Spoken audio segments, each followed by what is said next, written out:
Chapter 2.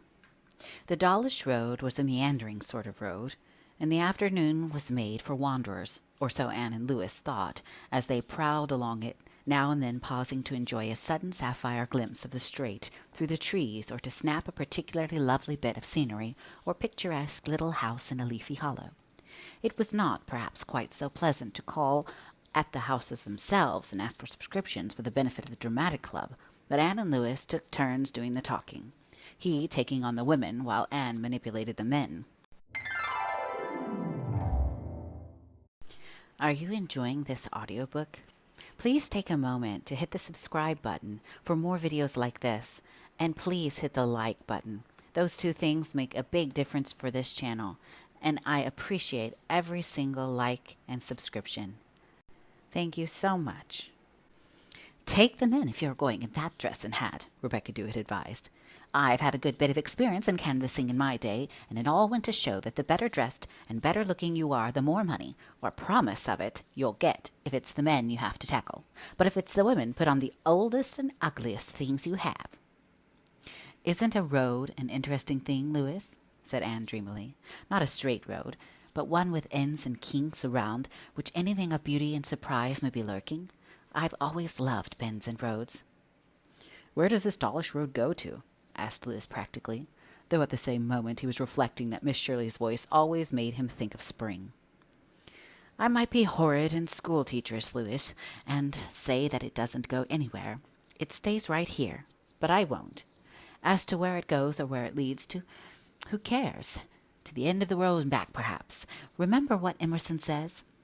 Oh, what have I to do with time? That's our motto for today. I expect the universe will muddle on if we let it alone for a while. Look at those cloud shadows, and that tranquillity of green valleys, and that house with an apple tree at each of its corners. Imagine it in spring. This is one of the days people feel alive, and every wind of the world is a sister.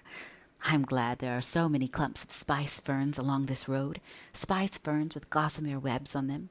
It brings back the days when I pretended, or believed, I think I really did believe, that gossamer webs were fairies' tablecloths.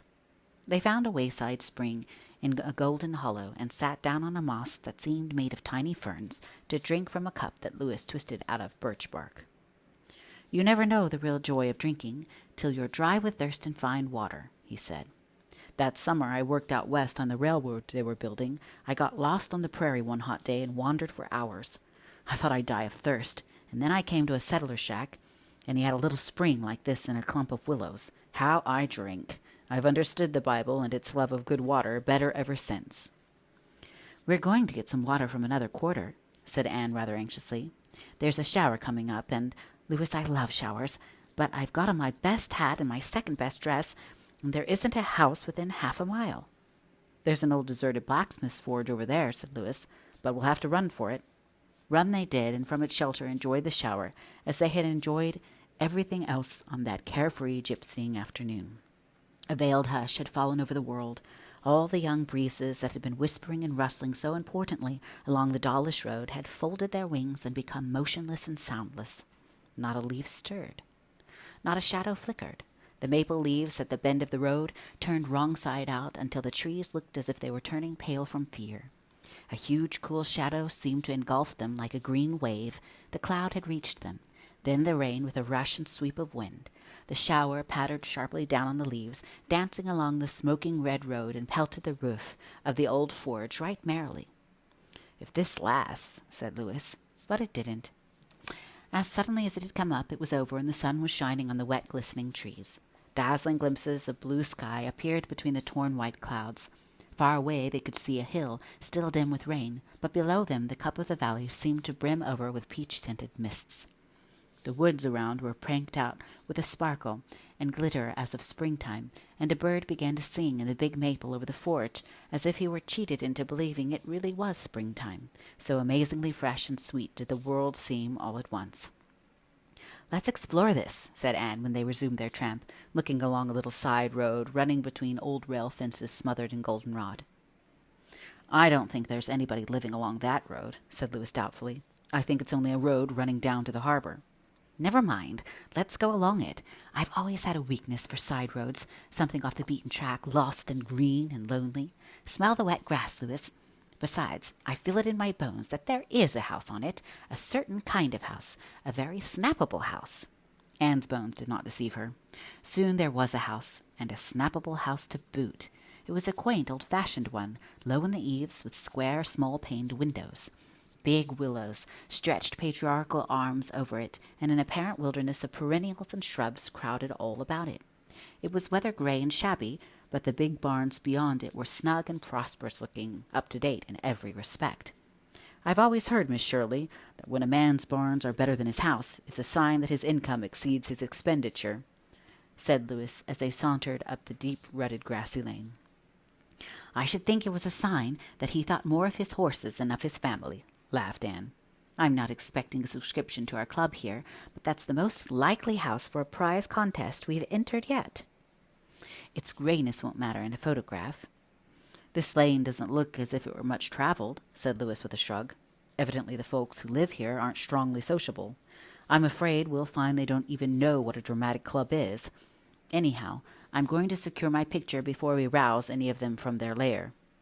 The house seemed deserted, but after the picture was taken, they opened a little white gate, crossed the yard, and knocked on a faded blue kitchen door. The front door evidently being like that of Windy Poplars, more for show than for use, if a door literally hidden in Virginia creeper could be said to be for show. They expected at least the civility which they had hitherto met in their calls, whether backed up with generosity or not. Consequently, they were decidedly taken aback when the door was jerked open, and on the threshold appeared not the smiling farmer's face or daughter they had expected to see, but a tall, broad-shouldered man of 50, with grizzled hair and bushy eyebrows, who demanded unceremoniously, "What do you want?" "We have called, hoping to interest you in our high school dramatic club," began Anne rather lamely. But she was spared further effort. "Never heard of it. Don't want to hear about it. Nothing to do with it," was the uncompromising interruption, and the door was promptly shut in their faces. "I believe we've been snubbed," said Anne as they walked away. "Nice, amiable gentleman, that," grinned Louis. "I'm sorry for his wife, if he has one." "I don't think he can have, or she would civilize him a trifle," said Anne, trying to recover her shattered poise. "I wish Rebecca Dew had the handling of him. But we've got his house, at least, and I've a premonition that it's going to win the prize. Bother! I've just a pebble in my shoe, and I'm going to sit down on my gentleman's stone dike, with or without his permission, and remove it." "Luckily it's out of sight of the house, Louis." Anne had just retied her shoelace when they heard something pushing softly through the jungle of shrubbery on their right. Then a small boy about 8 years of age came into view and stood surveying them bashfully, with a big apple turnover clasped tightly in his chubby hands. He was a pretty child, with glossy brown curls, big trustful brown eyes, and delicately modeled features. There was an air of refinement about him, in spite of the fact that he was bareheaded and bare-legged, and only a faded blue cotton shirt and a pair of threadbare velvet knickerbockers between head and legs. But he looked like a small prince in disguise. Just behind him was a big black Newfoundland dog, whose head was almost at a level with the lad's shoulder. Anne looked at him with a smile that always won children's hearts. "Hello, Sonny," said Louis. "Who belongs to you?" The boy came forward with an answering smile, holding out his turnover. "This is for you to eat," he said shyly. "Dad made it for me, but I'd rather give it to you. I've lots to eat." Louis, rather tactlessly, was on the point of refusing to take the little chap's snack, but Anne gave him a quick nudge. Taking the hint, he accepted it gravely and handed it to Anne, who quite as gravely broke it into two and gave half of it back to him. They knew they must eat it, and they had painful doubts as to Dad's ability in the cooking line, but the first mouthful reassured them. Dad might not be strong on courtesy, but he could certainly make turnovers. "This is delicious," said Anne. "What is your name, dear?" "Teddy Armstrong," said the small benefactor. "But Dad always calls me little fellow. I'm all he has, you know. Dad is awful fond of me, and I'm awful fond of Dad. I'm afraid you think my dad isn't polite, 'cause he shut the door so quick, but he doesn't mean to be. I heard you asking for something to eat." "We didn't, but it doesn't matter," thought Anne. "I was in the garden behind the hollyhocks, so I just thought I'd bring you my turnover, 'cause I'm always so sorry for poor people who haven't plenty to eat. I have always. My dad is a splendid cook, You ought to see the rice puddings he can make." "Does he put raisins in them?" asked Louis with a twinkle. "Lots and lots. There's nothing mean about my dad." "Haven't you any mother, darling?" asked Anne. "No, my mother is dead. Mrs. Merrill told me once she'd gone to heaven, but my dad says there's no such place, and I guess he ought to know. My dad is an awful wise man. He's read thousands of books. I mean to be just exactly like him when I grow up, only I'll always give people things to eat when they want them. My dad isn't very fond of people, you know, but he's awful good to me." "Do you go to school?" asked Louis. "No, my dad teaches me at home. The trustees told him I'd have to go next year, though. I think I'd like to go to school and have some other boys to play with. Of course, I've got Carlo, and Dad himself is splendid to play when he has time. My dad is pretty busy, you know. He has to run the farm and keep the house clean, too. That's why he can't be bothered having people around, you see. When I get bigger, I'll be able to help him lots, and then he'll have more time to be polite to folks." "That turnover was just about right, little fellow," said Louis, swallowing the last crumb. The little fellow's eyes beamed. "I'm so glad you liked it," he said. "Would you like to have your picture taken?" said Anne, feeling that it would never do to offer this generous small soul money. "If you would, Louis will take it." "Oh, wouldn't I?" said the little fellow eagerly. "Carlo, too?" "Certainly Carlo, too." Anne posed the two prettily before a background of shrubs, the little lad standing with his arm about his big, curly playmate's neck, both dog and boy, seeming equally well pleased, and Louis took the picture with his last remaining plate.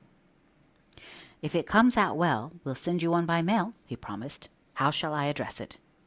"Teddy Armstrong, care of Mr. James Armstrong, Glen Cove Road," said the little fellow. "Oh, won't it be fun to have something coming to me myself through the post office? I'll tell you I'll feel awful proud.